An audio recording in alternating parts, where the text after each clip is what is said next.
ग्रामपंचायतींच्या सरपंच पदासाठी यापूर्वी काढण्यात आलेलं आरक्षण आता पुन्हा बदलण्यात येणार आहे। तब्बल तिसऱ्या वेळी आरक्षण सोडत काढण्यात येणार आहे। सुधारित अधिसूचनेनुसार जिल्ह्यातील 1026 ग्रामपंचायतींच्या सरपंच पदासाठीचं आरक्षण आता 21 जुलैला नव्यानं काढण्यात येणार आहे। सुधारित अधिसूचनेनुसार जिल्ह्यातील 1026 ग्रामपंचायतींच्या सरपंच पदासाठी 21 जुलैला तिसऱ्यांदा फेर आरक्षण काढण्यात येणार आहेत। जिल्ह्यातील सर्व तालुक्यातील तहसील कार्यालय आणि पंचायत समिती सभागृहामध्ये दुपारी 12:30 वाजता आरक्षण सोडत काढण्यात येणार आहे। यापूर्वी ओबीसी गटातील वाढलेल्या 4 जागांसाठी करवीर, शाहूवाडी, आजरा आणि राधानगरी या 4 तालुक्यांमध्ये सरपंच पदाचं आरक्षण काढलं होतं। मात्र राज्य शासनाच्या निर्देशानुसार अधिसूचनेत बदल झाल्यानं आधीची अधिसूचना आता रद्द करण्यात आली आहे। त्यामुळे कोल्हापूर जिल्ह्यातील सर्वच ग्रामपंचायतींचं आरक्षण काढण्यात येणार आहे। राज्यातील नागरिकांचा मागास प्रवर्गासाठी 27% आरक्षण कायम ठेवून आरक्षण काढण्याचे सर्वोच्च न्यायालयाचे निर्देश आहेत। कोल्हापूर जिल्ह्यातील करवीर, आजरा, शाहूवाडी आणि राधानगरी या 4 तालुक्यांमधील सर्वसाधारण गटातील सरपंच पदाचं आरक्षण प्रत्येकी एका जागेनं कमी होऊन नागरिकांचा मागास प्रवर्गामध्ये वाढवण्यात आलं होतं। त्यानुसार 1 जुलैला या 4 तालुक्यांमध्ये सरपंच पदाचं आरक्षण काढण्यात आलं। मात्र राज्य सरकारकडून प्राप्त झालेल्या निर्देशानुसार जिल्हाधिकारी कार्यालयाच्या ग्रामपंचायत विभागानं सर्वच तालुक्यांना नव्यानं ग्रामपंचायतींच्या सरपंच पदाच्या आरक्षणाची सूचना पाठवली आहे। यानुसार जिल्ह्यातील 12 तालुक्यातील 1026 गावांमधील सरपंच पदाचं आरक्षण 21 तारखेला नव्यानं काढण्यात येणार आहेत। 1026 ग्रामपंचायतींसाठी कशा पद्धतीनं सरपंच पदासाठी आरक्षण असेल पाहुयात ग्राफिक्सच्या माध्यमातून। अनुसूचित जातीसाठी एकूण 138 जागा, त्यापैकी 69 महिला आरक्षण असेल। अनुसूचित जमातीसाठी 7 जागा, त्यापैकी 4 महिला। नागरिकांचा मागास प्रवर्ग म्हणजेच ओबीसीसाठी एकूण 277 जागा, त्यापैकी 139 महिला। सर्वसाधारण प्रवर्गासाठी एकूण 604 जागा आरक्षित होतील, त्यापैकी 302 महिलांसाठी आरक्षित असेल।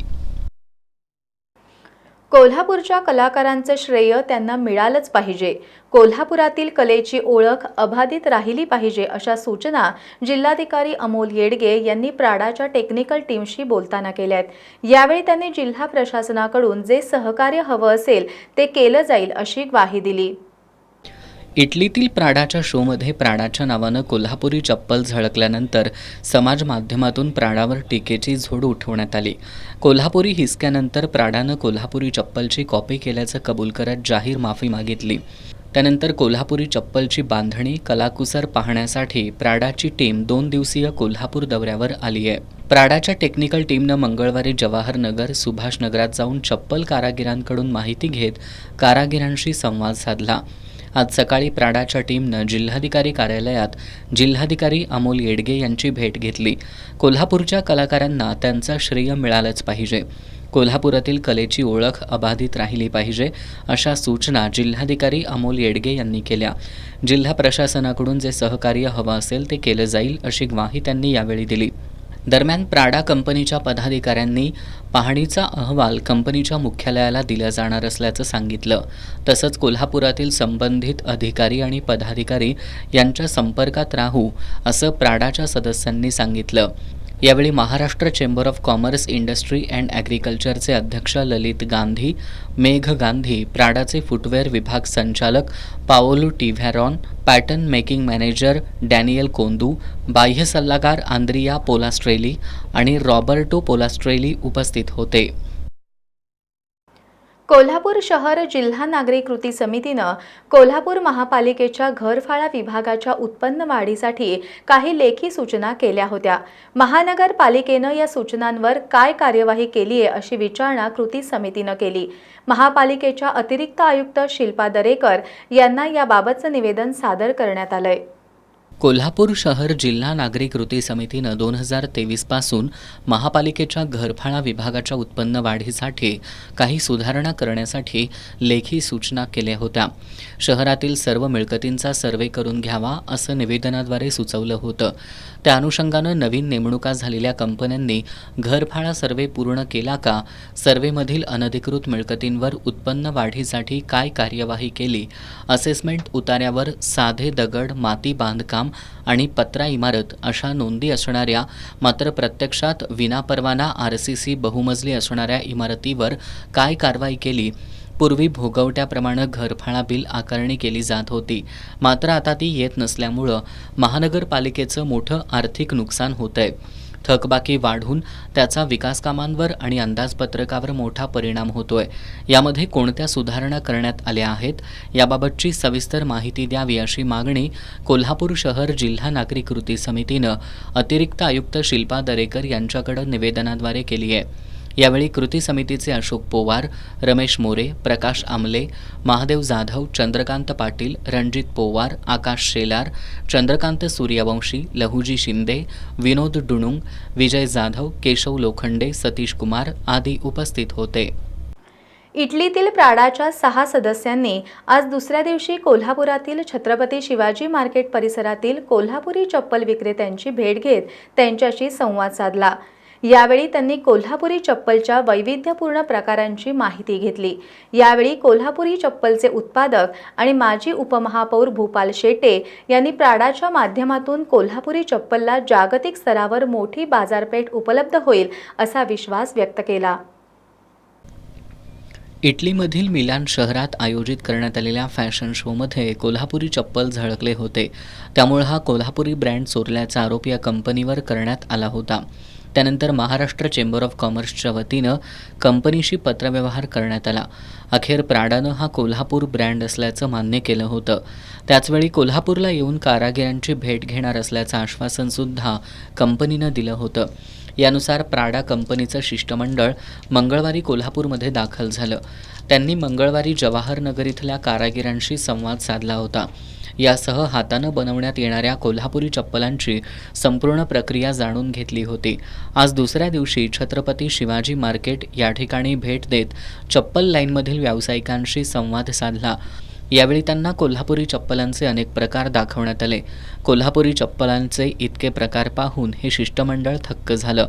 हजारो कोटी उलाढाल असणाऱ्या या कंपनीशी सकारात्मक चर्चा झाली असून जगभर कोल्हापुरी चप्पल पोहोचेल असा विश्वास कोल्हापुरी चप्पलचे उत्पादक आणि माजी उपमहापौर भूपाल शेटे यांनी व्यक्त केला. आज त्यांनी कोल्हापूर शहरामध्ये प्रसिद्ध असणाऱ्या शिवाजी मार्केटला भेट दिली. संपूर्ण दुकानदारामध्ये जाऊन त्यांनी कोल्हापुरी चप्पलची माहिती घेतली. त्यामध्ये त्यांना आम्ही स्वतः आणखीन एक ॲडव्हान्समध्ये बनवलेली कोल्हापुरी फोल्डिंग चप्पल पिक इन पॉकेट अत्यंत हलक्या वजनाची चप्पल आम्ही त्यांना दाखवली. ते बघून देखील ते प्रभावित झाले. त्यानंतर आम्हाला आशा आहे प्राडाकडून, कारण प्राडाची वार्षिक उलाढाल 50 ते 60 हजार कोटी रुपये आहे. प्राडा हा इंटरनॅशनल ब्रँड आहे. त्यामुळं आज त्यांच्याशी संवाद साधला असताना त्याने सकारात्मक चर्चा केलेली आहे. त्यामुळं कोल्हापूर जिल्ह्यामध्ये असणाऱ्या कारागिरांना मोठ्या प्रमाणात काम मिळेल आणि तसंच ती प्राडाच्या माध्यमातून जगामध्ये अनेक ठिकाणी ती कोल्हापुरी चप्पल जाईल. त्यामुळं कोल्हापुरी चप्पलला आणखीन चांगल्या प्रमाणात मोठी मागणी मिळाल्याचं आज आम्हाला आनंद होतो. या शिष्टमंडळात कंपनीचे संकलन विकास विभागाचे संचालक आंद्रे बोक्सारो, तांत्रिक आणि उत्पादन विकासाचे संचालक पावलो ट्रिव्हलोन, तांत्रिक समितीचे सदस्य, Maharashtra chamber of commerce and इंडस्ट्रीजचे चेअरमन ललित गांधी आणि शिवाजी मार्केट चप्पल लाईनचे कारागीर उपस्थित होते. जनसुरक्षा विधेयक हे भाजपनं स्वतःच्या सुरक्षेसाठी आणलेलं विधेयक आहे. भूक, भय, भ्रम, भेद, भीक, भ्रष्टाचार ही 6 प्रकारची आयुधं वापरून ते केंद्रात आणि राज्यात कारभार करतायत अशी टीका सामाजिक कार्यकर्त्या उल्का महाजन यांनी केली आहे. प्राध्यापक डॉक्टर ND पाटील यांच्या जयंतीनिमित्त आयोजित कार्यक्रमात त्या बोलत होत्या. प्राध्यापक एन डी पाटील प्रतिष्ठानच्या वतीनं कोल्हापुरातील राजर्षी शाहू स्मारक भवनमध्ये डॉक्टर एन डी पाटील जयंती आणि पुस्तक प्रकाशन या कार्यक्रमाचं आयोजन करण्यात आलं होतं. डॉक्टर एन डी पाटील यांच्या खांद्याला खांदा लावून लढणाऱ्या सामाजिक कार्यकर्त्या उल्का महाजन यावेळी प्रमुख पाहुण्या म्हणून उपस्थित होत्या. या कार्यक्रमात डॉक्टर एन डी पाटील लिखित आणि एकनाथ पाटील संपादित समाजवादी जर्मनीतील लोकजीवन या पुस्तकाचं प्रकाशन करण्यात आलं. यावेळी बोलताना उल्का महाजन यांनी आजच्या काळात डॉक्टर एन डी पाटील असणं गरजेचं होतं असं सांगितलं. महाराष्ट्रात एक हाक दिल्यानंतर सर्व संघटनांना एकत्र करणारं नेतृत्व आज आपल्यात नाही याबद्दल खंत व्यक्त करून त्यांनी SEZच्या रायगडमधील लढ्याच्या आठवणींना उजाळा दिला. त्यांनी हा लढा सरकार आणि थेट अंबानी विरुद्ध लढला आणि जिंकून दाखवला. यामध्ये अनेक व्यत्यय आणले गेले, अनेकांना मॅनेज केलं गेलं, तरी देखील हा लढा त्यांनी यशस्वी करून दाखवत सरकार आणि अंबानी यांना झुकवलं होतं अशा आठवणी त्यांनी सांगितल्या. अंबानींना एवढ्या खुल्या पद्धतीनं आव्हान देणारा असा दुसरा कुणी नेता झालाच नसल्याचं त्यांनी सांगितलं. अंबानी आमच्या जमिनींचा भाव करणार, तो आम्हाला विचारत नाही. जमिनीचा भाव करताना त्या जमिनीचं मोल काय, त्यात पीक किती येतं, त्यात बागायत आहे का नाही, ती सिंचित आहे का नाही, न विचारता आमच्या जमिनीचा भाव करतो. तर आम्ही पण राष्ट्रहितासाठी, पब्लिक पर्पजसाठी आम्हाला अंबानीच्या अँटिलिया बिल्डिंगची जमीन हवी आहे आणि ती अख्खी बिल्डिंग हवी आहे देशहितासाठी, पब्लिक पर्पजसाठी. पब्लिक पर्पज काय, तो सांगतो औद्योगिकरण हा त्याचा पब्लिक पर्पज, आम्ही सांगतो शेती करणं हा आमचा पब्लिक पर्पज. आम्हाला त्या अँटिलिया बिल्डिंगच्या पहिल्या मजल्यावर शेती करायची, दुसऱ्या मजल्यावर बकऱ्या बांधायच्या, तिसऱ्या मजल्यावर आमची गुरेढोरं बांधायची, चौथ्या मजल्यावर आम्ही तळं बांधून तिथं मासेमारी करू आणि बाकीच्या सगळ्या मजल्यांवर काय करायचे ते ठरवू. त्या अँटिलिया बिल्डिंगची किंमत आम्ही लावतो 1 रुपया प्रति चौरस फूट. तुम्ही आमच्या जमिनीची किंमत करताना आम्ही तुमच्या जमिनीची किंमत करतो आणि या जमिनीच्या किमतीत देशहितासाठी, पब्लिक पर्पजसाठी आम्हाला जमिनी द्या. एन डी पाटील हे सत्तेपुढं कधीच झुकले नाहीत, ना कधी स्वतःची किंमत कमी होऊ दिली. हे आजच्या पिढीला सांगणं गरजेचं आहे. सध्या अर्थकारण, राजकारण, समाजकारण विकृत दिशेला जात आहे. पक्ष फोडाफोडी, ED, CBI मागं लावून हा त्रास देणं, भाजपमध्ये सामील झाला की मात्र धुतल्या तांदळासारखं साफ होणं ही भाजपची नीती आहे. भूक, भय, भ्रम, भेद, भीक, भ्रष्टाचार ही 6 प्रकारची आयुधं वापरून केंद्रात आणि राज्यात कारभार चालू आहे. जनसुरक्षा विधेयक हे स्वतःच्या सुरक्षेसाठी आणलेलं विधेयक असल्याची टीका त्यांनी यावेळी केली. त्यांना मनुस्मृतीकडे जाणाराच समाज इथे निर्माण करायचा आहे आणि संविधानावर आधारित असलेला हा देश लोकशाही वाटेने चालणार. त्यांना लोकशाही कधीच मान्य नव्हती, ते हुकुमशाहीच्या दिशेनेच वाटचाल करतायत आणि त्याच्यातलं अगदी अलीकडचं पाऊल म्हणजे जनसुरक्षा विधेयक. काल परवाच ते विधानसभा, विधान परिषद दोन्ही सभागृहांमध्ये मंजूर झालेलं आहे आणि जनसुरक्षा विधेयकाच्या रूपाने त्याचं नाव असलं जनसुरक्षा, तरी खरी सुरक्षा ही त्यांना त्यांच्या स्वतःच्या सत्तेची करायची आहे. कारण लोकसभा निवडणुकीमध्ये महाराष्ट्रभर जे सामाजिक कार्यकर्ते उतरले, पत्रकार उतरले, वकील उतरले, जाणते नागरिक उतरले आणि संविधान वाचवायचं यासाठी जिद्दीने उतरले आणि जो धडा लोकसभा निवडणुकीत दिला त्यामध्ये उतरलेल्या सामाजिक कार्यकर्त्यांचा बंदोबस्त करण्यासाठी आणलेलं हे विधेयक आहे. या विधेयकाला महाराष्ट्र विधानसभेत विरोध करण्यात विरोधक कमी पडले. विधान परिषदेत मात्र विरोधाची जबाबदारी चोख पार पाडल्याचं त्यांनी सांगितलं. कितीही टांगती तलवार डोक्यावर असली तरी सामान्य माणूस तुमच्या सोबत आहे हे लक्षात ठेवून वागा. त्यांचं नेतृत्व करा. ते विष पेरतील पण तुमच्याकडं अमृत आहे हे विसरू नका असं सांगून कोल्हापुरात पुरोगामित्व संपलं म्हणणाऱ्यांना ठणकावून सांगा, ते कधीच संपलं नव्हतं आणि संपणारही नाही असं आवाहन त्यांनी केलं. यावेळी प्राध्यापक एन डी पाटील प्रतिष्ठानचे अध्यक्ष विश्वास सायनाकर, उपाध्यक्ष MB शेख, सचिव प्राध्यापक TS Patil, advocate Ajit Suryavanshi, Vikrant Patil, MK बार्ड, यश आंबोळे आदींसह नागरिक मोठ्या संख्येनं उपस्थित होते.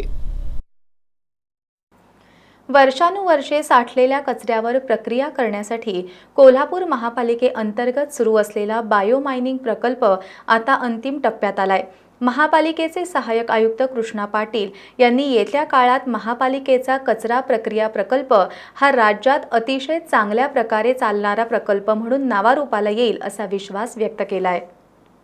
कोल्हापूर महानगरपालिकेअंतर्गत असणाऱ्या कसबाबावडा इथल्या घनकचरा प्रक्रिया प्रकल्पाची शुक्रवारी महापालिकेच्या अधिकाऱ्यांनी पाहणी केली.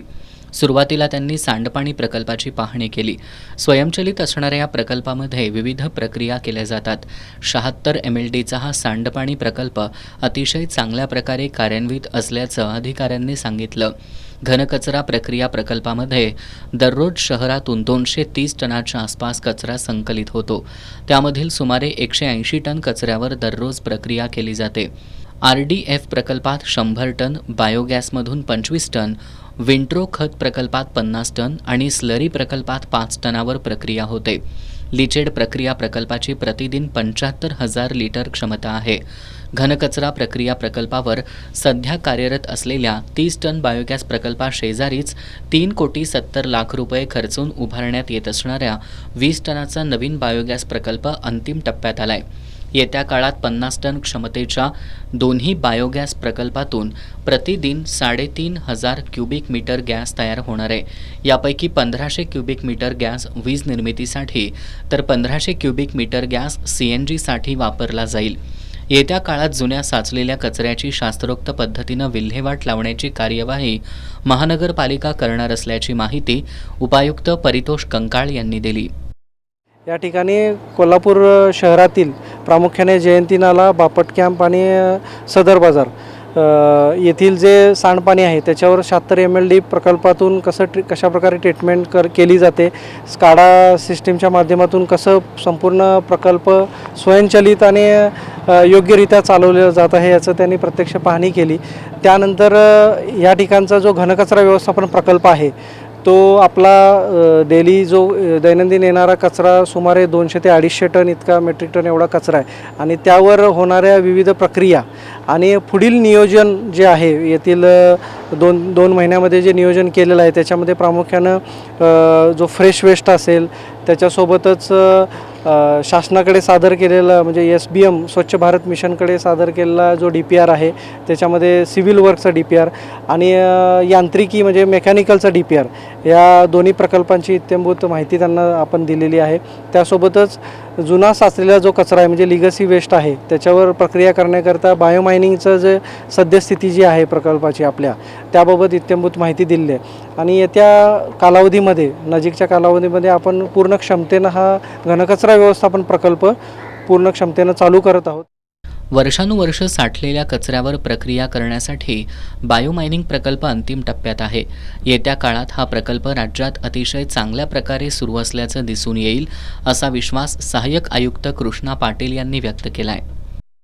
कोल्हापूर शहरातून साधारण प्रतिदिन 220 ते 250 टन कचरा आपल्याकडे संकलित केला जातो आणि या प्रकल्पावरती कसबाबावडा झूम कचरा प्रक्रिया प्रकल्पावरती वेगवेगळे जे 5 ते 6 प्रकल्प आहेत या सर्व प्रकल्पावर या आलेल्या कचऱ्यावर प्रक्रिया केली जाते. प्रक्रिया केल्यानंतर या ठिकाणी ऑर्गॅनिक वेगळं केलं जातं, RDF वेगळं केलं जातं, त्यानंतर विंड्रो कंपोस्ट खत वेगळं केलं जातं. या सगळ्यानंतरही जे काही शिल्लक मटेरियल राहतं ते इनर्ट मटेरियल म्हणून अन्यत्र ठेवलं जातं. या इनर्ट मटेरियलवरती जे वर्षानुवर्ष साठलेलं आहे त्याच्यावरती सुद्धा प्रक्रिया करण्याबाबतचा बायोमायनिंग प्रकल्प अंतिम टप्प्यात आहे. त्याची लवकरच वर्क ऑर्डर होत आहे. या सगळ्या प्रक्रियेनंतर नजीकच्या 1 ते 2 महिन्यात या सर्व प्रक्रिया पूर्ण झाल्यानंतर कोल्हापूर शहरातील कचरा प्रक्रिया प्रकल्प सर्वोत्तमरित्या महाराष्ट्रात चांगल्या पद्धतीनं चालू राहील असं महानगरपालिकेचे प्रयत्न चालू आहेत. सध्याचा वीज आणि CNGवर होणारा 1,68,00,000 खर्च भविष्यात वाचेल. नवीन बायोमायनिंग प्रकल्पाची निविदा प्रक्रिया अंतिम टप्प्यात असून हा प्रकल्प झाल्यानंतर घनकचरा प्रक्रिया प्रकल्पाशेजारी असलेला 1,65,000 टन कचऱ्याचा डोंगर दिसणार नाही. वंचित बहुजन कामगार युनियननं आज सुरक्षा कायद्याअंतर्गत राज्य सरकार RSSवर बंदी घालणार काय असा सवाल उपस्थित केलाय. निवासी उपजिल्हाधिकारी संजय तेली यांना याबाबतचं निवेदन सादर करण्यात आलं. जनसुरक्षा विधेयकाला विरोध करत विरोधकांनी रान उठवलंय. जनसुरक्षा विधेयक रद्द करण्याची मागणी होतीये, तर हा कायदा नक्षलवाद्यांसाठी करण्यात आल्याचं राज्याचे मुख्यमंत्री देवेंद्र फडणवीस सांगतायत. मात्र वंचित बहुजन माथाडी संघटनेनं जनसुरक्षा कायद्याअंतर्गत राष्ट्रीय स्वयंसेवक संघावर राज्य सरकार कारवाई करणार का, असा सवाल उपस्थित केलाय. याबाबत वंचित बहुजन माथाडी संघटनेच्या शिष्टमंडळानं आज निवासी उपजिल्हाधिकारी संजय तेली यांची भेट घेऊन त्यांना निवेदन दिलं. जनसुरक्षा कायदा आणून राज्य सरकार नव्यानं मनुस्मृती लागू करतंय. 27 सप्टेंबर 1925 रोजी स्थापन झालेल्या राष्ट्रीय स्वयंसेवक संघावर स्वातंत्र्योत्तर भारत सरकारनं 3 वेळा बंदी घातली. संघ दंगली घडवून आणतो, तो मुस्लिम, ख्रिश्चन आणि संविधान विरोधी आहे, असे आरोप संघावर अनेक वेळा होत आहेत. त्यामुळे अशा घटनांवर जनसुरक्षा कायद्याअंतर्गत राज्य सरकार बंदी घालणार काय, असा सवाल या निवेदनाद्वारे उपस्थित करण्यात आला आहे. यावेळी संजय गुदगे, देवेंद्र कांबळे, रघुनाथ कांबळे, संभाजी कागलकर, अविनाश बनगे, प्रभाकर माने आदी उपस्थित होते. कोल्हापूर जिल्ह्यात मुसळधार पाऊस पडत असल्यामुळं पंचगंगा नदीच्या पाणी पातळीत झपाट्यानं वाढ होऊ लागली आहे. इचलकरंजी शहरातील पंचगंगा नदीवर असणाऱ्या लहान पुलाला नदीचं पाणी घासू लागलंय. त्यामुळे इचलकरंजी महानगरपालिका आणि पोलीस प्रशासनानं यंदाच्या पावसाळ्यात कर्नाटक आणि महाराष्ट्राला जोडणारा जुना पूल वाहतुकीसाठी तिसऱ्यांदा बंद केलाय. कोल्हापूर जिल्ह्यात पडत असलेल्या पावसामुळे इचलकरंजी शहरातील पंचगंगा नदीच्या पाणी पातळीत झपाट्यानं वाढ होऊ लागली आहे. इचलकरंजीतील पंचगंगा नदीची सध्याची पाणी पातळी 54 फूट इतकी आहे, तर इशारा पातळी 68 फूट आहे. धरण पाणलोट क्षेत्रात पाऊस पडत असल्यानं धरणातूनही मोठ्या प्रमाणात नदीत पाणी सोडलं जातंय. इचलकरंजी शहरातील पंचगंगा नदीवर असणाऱ्या लहान पुलाला नदीचं पाणी घासू लागलंय. त्यामुळे इचलकरंजी महानगरपालिका आणि पोलीस प्रशासनानं कर्नाटक आणि महाराष्ट्राला जोडणारा हा जुना पूल वाहतुकीसाठी तिसऱ्यांदा बंद केलाय. याऐवजी मोठ्या पुलावरून वाहतूक सुरू करण्यात आली आहे, अशी माहिती आपत्ती व्यवस्थापनचे संजय कांबळे यांनी दिली आहे. गेले 2 दिवस झालं पावसाचा जोर धरण क्षेत्रामध्ये वाढल्यामुळे पंचगंगा नदीची पाण्याची पातळी झपाट्यानं वाढल्यामुळे आता सकाळी जर 11 वाजता बघितला तर 54 फुटावर पाण्याची पातळी आहे. त्यामुळे कोणताही अनुचित प्रकार घडू नये म्हणून आपत्ती व्यवस्थापन इचलकरंजी महापालिकेच्या वतीनं जुना पूल वाहतुकीसाठी बंद करण्यात आलेला आहे. कोणतीही जीवितहानी घडू नये म्हणून प्रशासनाने खबरदारी घेतली. आपत्ती व्यवस्थापनाकडून पूरग्रस्त नागरिकांना आवश्यक त्या सूचना देण्यात येत आहेत. कोणताही अनुचित प्रकार घडू नये यासाठी पोलीस बंदोबस्त तैनात करण्यात आला आहे. बिद्रीतील श्री दूधगंगा वेदगंगा सहकारी साखर कारखान्याच्या स्वीकृत संचालकपदी सामाजिक कार्यकर्ते जीवन पाटील यांची एकमतानं निवड करण्यात आली आहे. आमदार सतेज पाटील यांचे ते समर्थक आहेत. बिद्री साखर कारखान्याचे अध्यक्ष KP पाटील यांच्या अध्यक्षतेखाली जीवन पाटील यांची निवड करण्यात आली. या निवडीनंतर काँग्रेसच्या प्रमुख नेत्यांसह कार्यकर्त्यांनी गुलालाची उधळण करत फटाक्यांची आतषबाजी केली. बिद्रीतील श्री दूधगंगा वेदगंगा सहकारी साखर कारखान्याच्या स्वीकृत संचालकपदी सामाजिक कार्यकर्ते जीवन पाटील यांची एकमतानं निवड करण्यात आली आहे. कारखान्याच्या प्रधान कार्यालयात झालेल्या संचालक मंडळाच्या बैठकीत ही निवड करण्यात आली. निवड सभेच्या अध्यक्षस्थानी बिद्री साखर कारखान्याचे अध्यक्ष KP पाटील होते. बिद्रीच्या निवडणुकीत नामदार हसन मुश्रीफ, आमदार सतेज पाटील, बिद्रीचे अध्यक्ष KP पाटील यांनी संचालक मंडळाच्या कालावधीत त्यांना स्वीकृत संचालक करण्याचा शब्द दिला होता. त्यानुसार काँग्रेसचे नेते आमदार सतेज पाटील यांनी गोकुळ दूध संघाचे संचालक शशिकांत पाटील यांच्यामार्फत स्वीकृत संचालक म्हणून जीवन पाटील यांचं नाव कळवलं. त्यानंतर आज झालेल्या संचालक मंडळाच्या बैठकीत त्यांची स्वीकृत संचालकपदी एकमतानं निवड करण्यात आली. यावेळी बोलताना जीवन पाटील यांनी आमदार सतेज पाटील यांनी पुन्हा संचालक म्हणून काम करण्याची मला संधी दिली असून या पदाला साजेसं काम करून निवड सार्थक करून दाखवेन, अशी ग्वाही दिली. या निवड सभेला उपाध्यक्ष मनोज फराकटे, सर्व संचालक, व्यवस्थापकीय संचालक RD देसाई, कार्यकारी संचालक KS चौगले यांच्यासह सर्व खाते प्रमुख आणि प्रमुख कार्यकर्ते उपस्थित होते. निवडीनंतर राष्ट्रीय काँग्रेसच्या प्रमुख नेत्यांसह कार्यकर्त्यांनी गुलालाची उधळण करत फटाक्यांची आतषबाजी केली. संभाजी ब्रिगेडचे अध्यक्ष प्रवीण गायकवाड यांच्यावर अक्कलकोटमध्ये हल्ला झाला. या भ्याड हल्ल्याच्या निषेधार्थ पन्हाळगडावरील राम मंदिर परिसरात जिजाऊ ब्रिगेड आणि नागरिकांच्या वतीनं निदर्शनं करण्यात आली. अक्कलकोटमध्ये संभाजी ब्रिगेडचे अध्यक्ष प्रवीण गायकवाड यांच्यावर हल्ला करून त्यांच्या तोंडाला काळं फासण्यात आलं होतं. या घटनेचे राज्यभर पडसाद उमटलेत. या हल्ल्याचा निषेधार्थ पन्हाळगडावरील राम मंदिर परिसरात जिजाऊ ब्रिगेड आणि सर्व नागरिकांच्या वतीनं निषेध नोंदवण्यात आला. हल्लेखोर दीपक काटेवर कारवाई करण्यात यावी या मागणीचं निवेदन पन्हाळ्याच्या तहसीलदार माधवी शिंदे यांना देण्यात आलं. यावेळी बोलताना माजी नगरसेवक ॲडव्होकेट रवींद्र तोरसे यांनी विचाराची लढाई विचारानं लढली पाहिजे. प्रवीण गायकवाड यांनी कोणत्याही समाजाच्या भावना दुखावतील असं वक्तव्य केलेलं नाही. तरीही त्यांच्यावर अशा प्रकारे हल्ला होणं हे चुकीचं असल्याचं सांगितलं. यावेळी माजी नगराध्यक्ष रुपाली धडेल, माजी नगरसेविका तेजस्विनी गुरव, दीपा काशीद, सुरेखा गोसावी, पोलीस पाटील संघटनेचे अध्यक्ष भीमराव काशीद, रामानंद गोसावी, राजू नगारजी, सोपान गोसावी, जिजाऊ ब्रिगेडच्या पन्हाळगडावरील कार्यकर्त्या आणि नागरिक उपस्थित होते. आदर्श गाव म्हणून प्रसिद्ध असलेल्या पन्हाळा तालुक्यातील आंबवड गावात गेल्या काही महिन्यांपासून बियर शॉपी सुरू आहे. या शॉपी विरोधात ग्रामस्थांनी केलेल्या तक्रारींची दखल घेत जिल्हाधिकाऱ्यांनी या गावात बाटली आडवी करायची की उभी करायची याबाबत मतदान घेण्याचा आदेश दिलाय. त्यानुसार उद्या 17 जुलैला मतदान होणार आहे. दरम्यान मतदानाच्या आदल्या दिवशी इथल्या जिल्हा परिषद शाळेच्या जुन्या इमारतीमध्ये दारूच्या रिकाम्या बाटल्यांचा खच पडल्याचं आढळून आल्यानं आश्चर्य व्यक्त होतंय. पन्हाळगडाच्या पायथ्याशी असलेलं आंबवडे हे गाव आदर्श गाव म्हणून प्रसिद्ध आहे. या गावात गेल्या काही महिन्यांपासून परमिट रूम आणि बियर बार शॉपी सुरू आहे. ग्रामपंचायतीच्या कोणत्याही परवानगीशिवाय हे दुकान चालू करण्यात आलं असून त्याला आमचा विरोध असल्याचं ग्रामस्थांचं म्हणणं आहे. याबाबत गावकऱ्यांनी गावसभा घेऊन बियर शॉपी बंदीचा निर्णय केलाय. गावसभेचा ठराव आणि महिलांच्या तक्रार अर्जानंतर जिल्हाधिकाऱ्यांनी गावात मतदान प्रक्रिया राबवण्याचे आदेश दिलेत.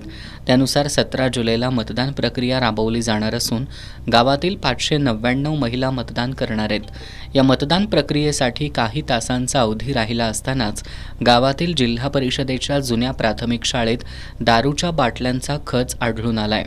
ग्रामस्थांनी गावात दारूबंदी करण्याचं ठरवलं असतानाच हा प्रकार घडल्यानं गावात उलटसुलट चर्चेला उधाण आलंय. याबाबत सरपंच राजश्री गुरव यांच्याशी संपर्क साधला असता त्यांनी या घटनेशी आमचा कोणताही संबंध नसल्याचं सांगितलं. 2015 पासून ही शाळा बंद आहे. या शाळेचं वरती शिफ्टिंग झाल्यामुळे ह्या शाळेमध्ये तसं कोणीही येत नव्हतं. पण आता हे मतदानाचं आपलं ठेवल्यामुळं हे मुद्दाम कुणीतरी करण्यात आलेलं आहे. आणि हे मुद्दाम केलं जरी असलं तरी ह्याच्यामुळं आमच्या गावातल्या महिला जास्तच उत्सुक झालेल्या आहेत. ह्याच्यामुळे आणि ह्याच्यापेक्षा जास्त मतदान पडून आम्ही बहुमताने त्यांची आडवी बाटली करू शकतो. दारूबंदीसाठी काही तास राहिले असतानाच शाळेच्या इमारतीत दारूच्या बाटल्या सापडल्यानं चर्चांना उधाण आलंय. आता सर्वांच्या नजरा 17 जुलैला होणाऱ्या मतदान प्रक्रियेकडे लागल्या आहेत. बाटली आडवी होणार की उभी राहणार हे त्या दिवशी स्पष्ट होणार आहे. करवीर तालुक्यातील सांगरूळच्या उपसरपंचपदी सुरेखा संभाजी तोरसकर यांची बिनविरोध निवड झाली आहे. या निवडीवेळी अध्यक्षस्थानी सरपंच शीतल खाडे होत्या. या निवडीनंतर गुलालाची उधळण आणि फटाक्यांची आतषबाजी करून समर्थकांनी जल्लोष केला. करवीर तालुक्यातील सांगरूळ ग्रामपंचायतीची 2022 साली अटीतटीची निवडणूक झाली होती. PN पाटील गट आणि नरके गटात ही निवडणूक झाली होती. त्यावेळी PN पाटील गटाचं नेतृत्व गोकुळचे संचालक बाळासाहेब खाडे यांनी केलं होतं. तर चंद्रदीप नरके गटाचं नेतृत्व कुंभी कारखान्याचे माजी व्हाईस चेअरमन निवास वातकर, बाजीनाथ खाडे यांच्यासह इतरांनी केलं होतं. या निवडणुकीत PN पाटील गटानं लोकनियुक्त सरपंचासह 15 जागांवर विजय मिळवला होता. तर नरके गटाला अवघ्या 3 जागांवर समाधान मानावं लागलं. या ठिकाणी सत्तारूढ आघाडीत झालेल्या समझोत्यानुसार सांगरूळ ग्रामपंचायतीचे उपसरपंच बाळासो खाडे यांनी आपल्या पदाचा राजीनामा दिल्यानं हे पद रिक्त होतं. या उपसरपंच पदासाठी झालेल्या विशेष सभेत सुरेखा तोरसकर यांचा एकमेव अर्ज आल्यानं त्यांची बिनविरोध निवड जाहीर करण्यात आली. या निवडीनंतर नूतन उपसरपंच सुरेखा तोरसकर यांनी सर्वांना विश्वासात घेऊन गावचा विकास करणार असून नेत्यांनी जो विश्वास टाकलाय त्याला कोणताही प्रकारे तडा जाऊ दिला जाणार नाही अशी ग्वाही दिली. उपसरपंच पदाची निवड झाल्यानंतर कार्यकर्त्यांनी गुलालाची उधळण आणि फटाक्यांची आतषबाजी करत जल्लोष केला. त्यानंतर गावातून पारंपरिक हलगीच्या वाद्यात मिरवणूक काढण्यात आली. नूतन उपसरपंच सुरेखा तोरसकर यांना शुभेच्छा देण्यासाठी मोठी गर्दी झाली होती. यावेळी सदस्य सुभाष सुतार, सचिन नाळे, रवींद्र खाडे, गजानन शिवदे, विद्या नाळे, साक्षी मेहतर, अश्विनी यादव, मधुरा खाडे, गीतांजली कासोटे, रेशा आंबी, सविता कांबळे, ग्रामविकास अधिकारी LB जाधव यांच्यासह कर्मचारी आणि ग्रामस्थ उपस्थित होते. हातकणंगले तालुक्यातील कोरोची गावातील 2 प्रभाग कबनूर जिल्हा परिषद मतदारसंघाला जोडण्यात आलेत. याला ग्रामस्थांनी विरोध केलाय. ग्रामस्थांनी या विरोधात सर्वोच्च न्यायालयात जाण्याबरोबरच मतदानावर बहिष्कार टाकण्याचा इशारा दिलाय. निवडणूक आयोगानं जिल्हा परिषदेसाठी प्रारूप मतदारसंघ जाहीर केलेत. त्यानुसार कोरोची गावातील 2 प्रभाग हे कबनूर जिल्हा परिषद मतदारसंघात जोडले गेले आहेत. त्यामुळं कोरोची ग्रामस्थांमधून संताप व्यक्त होतोय. कोरोची गावचा भौगोलिक विचार करून गावातील 2 प्रभाग इतर मतदारसंघात जोडू नयेत अशी मागणी ग्रामस्थांमधून होतीये. या पार्श्वभूमीवर ग्रामस्थांची एक व्यापक बैठक आयोजित करण्यात आली. या बैठकीत भौगोलिक परिस्थितीनुसार दळणवळणाचा अभाव, शासन परिपत्रकानुसार मागासवर्गीय वस्तीची फोड करता येणार नाही, जिल्हा परिषद मतदारसंघाकरता गट गण फोडता येत नाही आदी मुद्दे उपस्थित करण्यात आले. निवडणूक कार्यालयानं यामध्ये लक्ष घालून कोरोचीतील 2 प्रभाग फोडू नयेत, अन्यथा या विरोधात सर्वोच्च न्यायालयात धाव घेणार असल्याचा आणि मतदानावर बहिष्कार टाकण्याचा इशारा यावेळी देण्यात आला. या बैठकीला सरपंच डॉक्टर संतोष भोरे, ग्रामपंचायत सदस्य साहेबलाल शेख, स्नेहल कोरोचीकर, कोमल कांबळे, आनंदा शेट्टी, देवानंद कांबळे, सनी ओहुळकर, अभिनंदन पाटील यांच्यासह ग्रामस्थ मोठ्या संख्येनं उपस्थित होते. इचलकरंजीतील 2 सराईत चोरट्यांना अटक करून 2 घरफोडी आणि 1 दुचाकी चोरी असे 3 गुन्हे उघड करण्यात स्थानिक गुन्हे अन्वेषण शाखेला यश आलंय. त्यांच्याकडून सोन्या चांदीचे दागिने आणि 1 दुचाकी असा एकूण 7 लाखांचा मुद्देमाल पोलिसांनी जप्त केलाय. कागलमधील माळी गल्लीत राहणाऱ्या सचिन पाटील यांच्या घरी 10 जुलैला बंद घराचा कडी कोयंडा उचकटून 5,70,000चा मुद्देमाल अज्ञातांनी लंपास केला होता. या प्रकरणी कागल पोलिसात गुन्हा दाखल झाला होता. या गुन्ह्याचा तपास करण्यासाठी पोलीस अधीक्षक योगेश कुमार गुप्ता यांनी स्थानिक गुन्हे अन्वेषण शाखेचे निरीक्षक रवींद्र कळमकर यांना आदेश दिले होते. या गुन्ह्याचा तपास करताना पथकातील पोलीस अंमलदार संदीप बेंद्रे, रोहित मर्दाने आणि अशोक पोवार यांनी हा गुन्हा इचलकरंजीतील सराईत गुन्हेगार विनायक कुंभार आणि दीपक कांबळे यांनी केला असून ते दोघे मोटरसायकलवरून इचलकरंजीतील आवळे मैदान चौकात येणार असल्याची गोपनीय माहिती मिळाली. त्यानुसार सापळा रचून दोघांनाही ताब्यात घेतलं. यावेळी दोघांकडे चौकशी केली असता सुरुवातीला त्यांनी उडवाउडवीची उत्तरं दिली. मात्र सखोल चौकशी केली असता या घरफोडीसह कागल हद्दीत आणखी एका घरफोडीचा गुन्हा केल्याची आणि मोटरसायकल चोरीची कबुली दिली. त्यांच्याकडून 61 ग्रॅम वजनाचे सोन्याचे, 92 ग्रॅम वजनाचे चांदीचे दागिने आणि मोटरसायकल असा एकूण 7 लाखांचा मुद्देमाल पोलिसांनी जप्त केलाय. दोघेही सराईत गुन्हेगार असून दीपक कांबळे याच्यावर इचलकरंजी, शिवाजीनगर, शहापूर, हातकणंगले या ठिकाणी चोरी, घरफोडीचे 12 गुन्हे दाखल आहेत. तर विनायक कुंभार याच्यावर इचलकरंजी, शिवाजीनगर, शहापूर, गांधीनगर इथं घरफोडीचे 20 गुन्हे दाखल आहेत. ही कारवाई स्थानिक गुन्हे अन्वेषण शाखेचे निरीक्षक रवींद्र कळमकर, उपनिरीक्षक जालिंदर जाधव, पोलीस अंमलदार महेश खोत, महेश पाटील, सागर माने, विशाल चौगले, विजय इंगळे, संदीप बेंद्रे, रोहित मर्दाने, अशोक पोवार, लखनसिंह पाटील, संजय कुंभार, संजय हुंबे, सागर चौगले, युवराज पाटील, शुभम संगपाळ, हंबीरराव अत्तिगरे, राजेंद्र वरंडेकर यांनी केली आहे. कोल्हापूर शहरात सकाळी 10 ते रात्री 8 या वेळेत अवजड वाहनांना बंदी आहे. ही बंदी चुकारत धैर्यप्रसाद हॉल ते सर्किट हाऊस मार्गावर आज सायंकाळी 5:30 वाजण्याच्या सुमाराला बांधकामासाठीची सळई घेऊन एक ट्रक आला होता. या ट्रकमुळे वाहतुकीला अडथळा निर्माण झाला होता. रात्री उशिरापर्यंत हा ट्रक बाजूला करून रस्ता वाहतुकीसाठी खुला करण्याचं काम सुरू होतं. याबाबत शहर वाहतूक नियंत्रण शाखेचे निरीक्षक नंदकुमार मोरेंशी संपर्क साधला असता त्यांनी नियम डावलून शहरात अवजड वाहन आणल्याबद्दल संबंधितांवर कारवाई करण्यात येणार असल्याचं सांगितलंय. पन्हाळा तालुक्यातील आंबवडे गावात काही महिन्यांपासून परमिट रूम आणि बियर बार सुरू आहे. आंबवडे ग्रामपंचायत आणि ग्रामस्थांनी या दुकानाला विरोध केलाय. दरम्यान दुकान मालक दत्तात्रय नारायण जाधव यांनी आपण सर्व परवाने घेऊन दुकान चालवत असल्याचं म्हटलंय.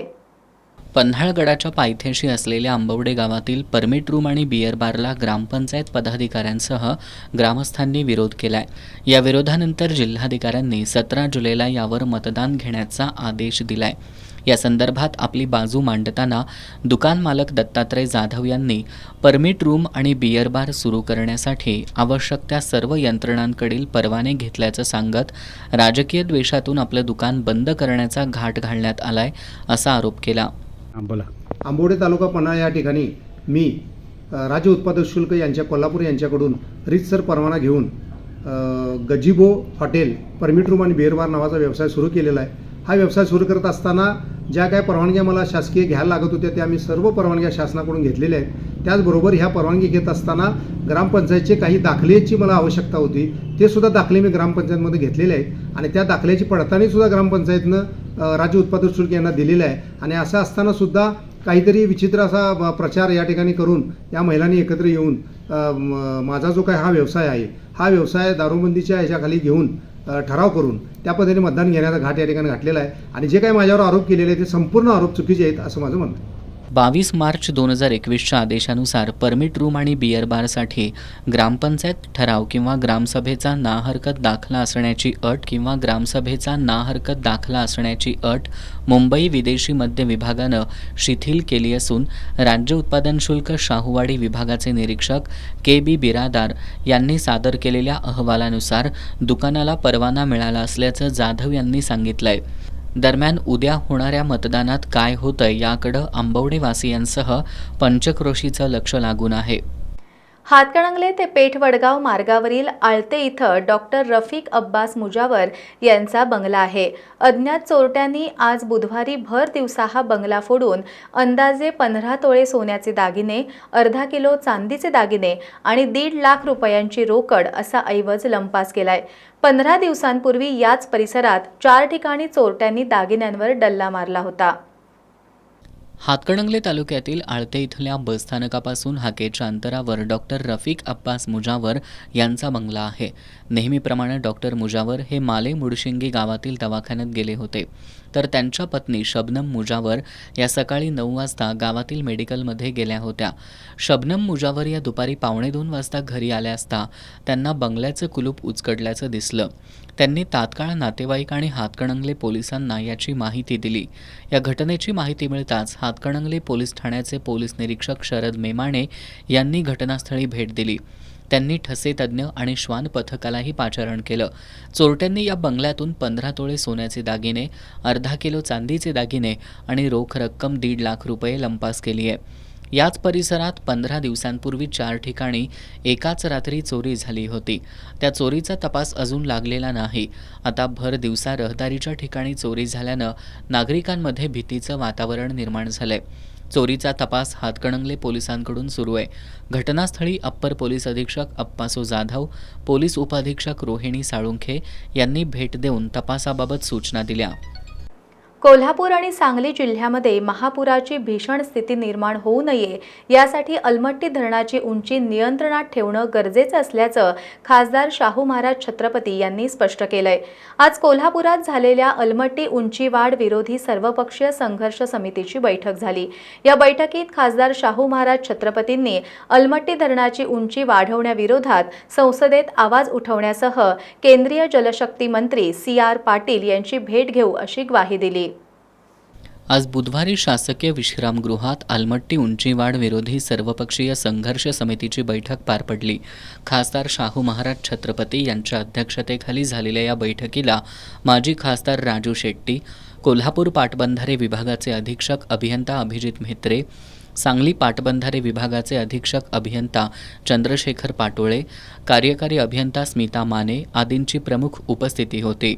या बैठकीत बोलताना खासदार शाहू महाराज छत्रपतींनी आलमट्टी धरणातील पाणी साठा नियंत्रणासाठी महाराष्ट्र आणि कर्नाटक सरकारमध्ये समन्वय असणं गरजेचं असल्याचं सांगितलं. यामध्ये काही अडचणी असतील तर पाटबंधारे विभागाच्या अधिकाऱ्यांनी लोकप्रतिनिधींच्या निदर्शनाला आणून द्याव्यात असंही त्यांनी सूचित केलं. खासदार शाहू महाराज छत्रपतींनी अलमट्टी धरणाच्या उंचीवाढी विरोधात संसदेत आवाज उठवण्यासह केंद्रीय जलशक्ती मंत्री C.R. पाटील यांची भेट घेणार असल्याचं सांगितलं. माजी खासदार राजू शेट्टी यांनी आज झालेल्या बैठकीत पाटबंधारे अधिकाऱ्यांकडून समाधानकारक उत्तरं मिळत नसल्याबद्दल नाराजी व्यक्त केली.